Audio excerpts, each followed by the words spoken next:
Hey everybody, I hope everyone's doing great today. JD Strategic here, and today we're going to be talking about timing the market. The intelligent investor does not want to time the market. When you look at the market on a short-term basis, it's really just all about speculation. When you look at the numbers and the fundamentals, that's where the long-term matters. But short-term, you're playing off investors' emotions. When people are buying and trading things, it's because people are willing to sell at a certain price while someone else is willing to buy at a certain price. So there's people on both ends of the stick. Some people want to buy it, some people want to sell it. So there's just a lot of emotions playing into the short term. A lot of it really is just short-term speculation. No one truly knows what's going to happen. There's so many different things that you can't really plan for, and an investor's job is really to plan for the unexpected. So they really have an impossible job.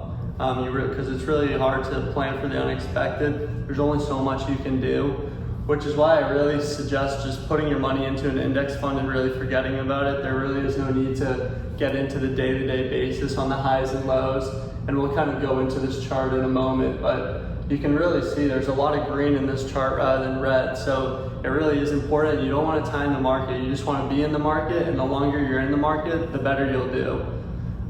So overall, the stock market really is just kind of a distraction. You know, there's so many news channels where they have all these experts on, and they just give their stock predictions, how they see the market. All these views are so opposing on a day-to-day basis. Everyone sees things differently. Some people are confident in the market, others are pessimistic.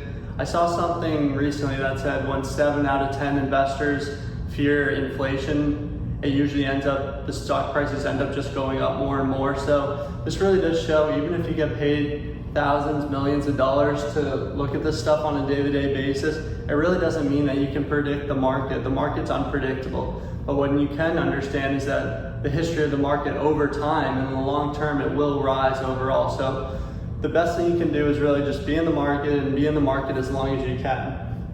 So I think one cool example is in 2009, when the stock market crashed. This is kind of what everyone thinks of, like the real estate crash. The stock market dropped to $683. Today, the S&P 500 is at $3,600, give or take what day it is. But as of right now, it's at $3,600. That's a crazy increase just in basically the last 10 years. So overall, no one can really predict when the market's going to crash, when the market's going to go back up. But we can understand in the long run, the market is going to go up. So we want to be in the market as long as possible. And especially right now, this kind of applies where a lot of people think cash is trash, but a lot of people are getting hated on for that saying because people are looking at cash, and cash has actually been the safest play over the last year. Inflation's been up a little over 8%. But stocks are down 20%. As you can see, we just hit a bear market where stock prices go below the 20% high. So stock prices are down, so that 8% decrease doesn't look as bad when you look at the 20% number. You see crypto prices dropping well below 50%. We're seeing real estate just in the last month, 20% of sellers decrease the pricing on their house. So we could see a real estate market decrease as well. So people really don't know where to put their money, and people think, oh, right now we need to sell assets and hold on to cash. But let's dive into this chart. So this shows all the bear markets since 1957, and in green you can see the positives, and in red you can see the negatives. So these are the returns 1 month later after that bear market. So when stock prices hit that negative 20% from the all-time high, we ended up with these numbers. And the 1 month later average out of all these numbers is 2.9%. So when those prices drop 20%, just in the next 30 days, the stock market already increased 2.9%. That's pretty crazy. It really does show you just want to be in the market. You don't know when the market's going to turn. It really is just based off so many people speculating. So you just want to be in the market as long as possible. And this really proves the point here. So 1 year later, after all these bear markets, these are the average returns. And there's some pretty crazy numbers here, 31%. You see this 59% last year. So we were in tremendous periods of growth right after these bear markets. And the 1 year average is 23.9%.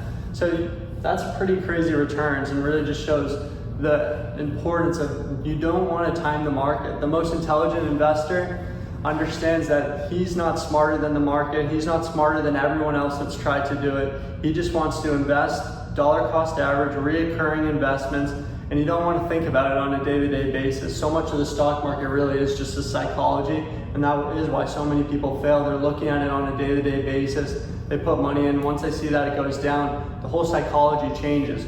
You need to understand the long-term dynamics of the stock market in order to start to feel more comfortable with it.